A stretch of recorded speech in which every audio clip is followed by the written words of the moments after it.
Hey YouTube, this is Scarecrow Kaiser. I'm going to do a deck profile for you of Angel Feathers, post set 7. I haven't really finished getting all the cards I need for it. There's going to be like 2 proxies, because this deck hasn't been top of my priority to finish. But I still have been working with it without actually making every effort to get the last cards I need. But yeah, I figured you guys wouldn't care, just want to see what it's like. So, start with the grade 3s. Gonna be 4 Samshell. Samshell, very good card for this deck. I didn't really like Angel Feathers up until she came out. She kind of unifies the whole deck, and she's extremely consistent. I really like her. Once you get to the 4 damage and start limit breaking every time she attacks, the deck's combos really go off, and you can keep customizing your hand as you like. The other grade 3, we got 4 Phoenix. Works fantastic in combination with Shamshell. Every time Shamshell limit breaks, and everybody like Phoenix and Shamshell will get a +2. And it makes it really easy to hit sweet spots, make 21 columns, make 20 columns. And it's fantastic for defense too. The moment you take a damage, all of your front row will power up, it's just good. Grade 2s, another card just like Phoenix and Shamshell.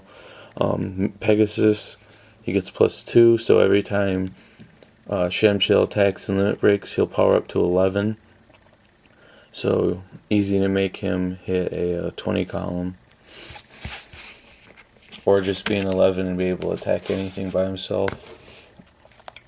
Then we have 4 Doctroid Megalos. It's one of those cards that can counterblast and turn the top card of your card to damage and then turn return it. Very good card. Cards like this, for that same type of effect, this deck is probably where they fit in best, because I can do this, counterblast 1, and hurt myself, and it will power up all my guys since I took a damage. And it's fantastic for what you want to use this card for, is you call it, and for the counterblast you flip down like a trigger, and you go through your turn, that end of the turn that trigger you used for the counterblast you shuffle back in. So you get the combos you get off of it, and you get to put triggers back in the deck. It also lets you get to limit break at 1 turn early. Then we have, it's going to be 3 Core Memory. She's a very good card in this deck. At first, I wasn't really messing around with her. But then I realized that I didn't really counterblast like hardly at all in this deck, and this deck should play some form of like counterblast or heavy counterblast, so that I can take full advantage of the fact that I flip my cards down and add in my hand and basically create face-up damage. So I added her in, and she's been doing very well. She's working better than I expected. Very big fan of her. She gets you those +1s. Can be an attack magnet, because the opponent doesn't like her being around getting you +1s.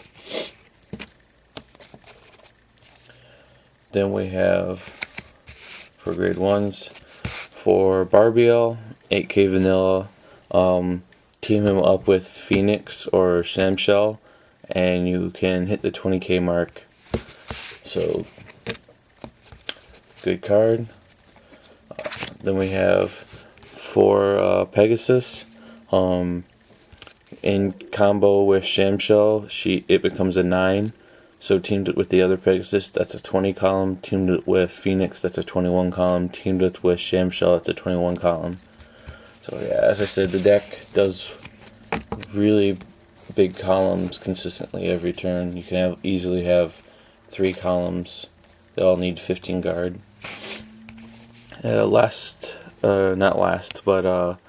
Next we have 2 Doctroid Micros. I'm playing even more cards that do this, because it's just like the other Doctroid but grade 1, because of just how well the things work in combination with the deck.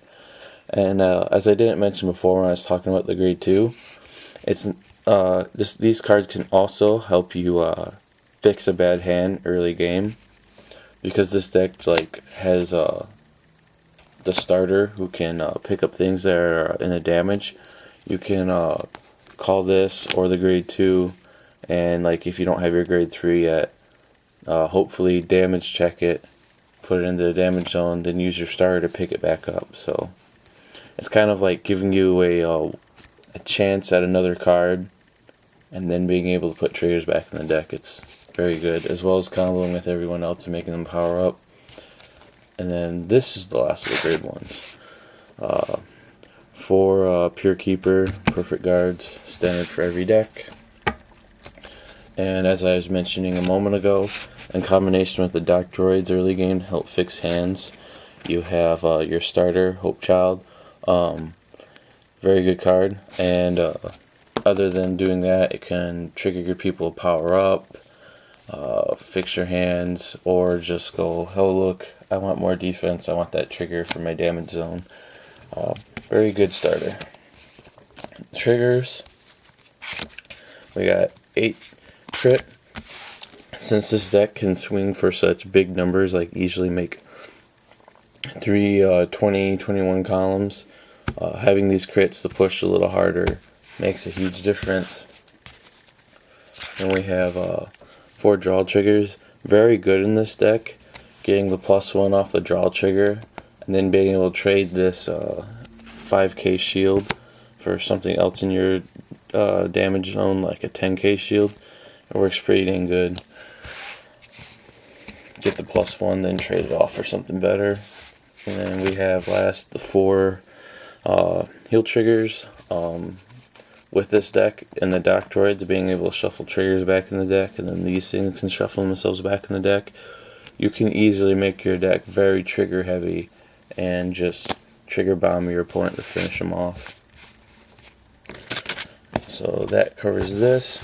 By the time I finish this off, it might be a little bit different. If so, I'll do deck profile and maybe eventually get around to playing it in a tournament, or at least get some videos in of it playing. So you may see it again soon.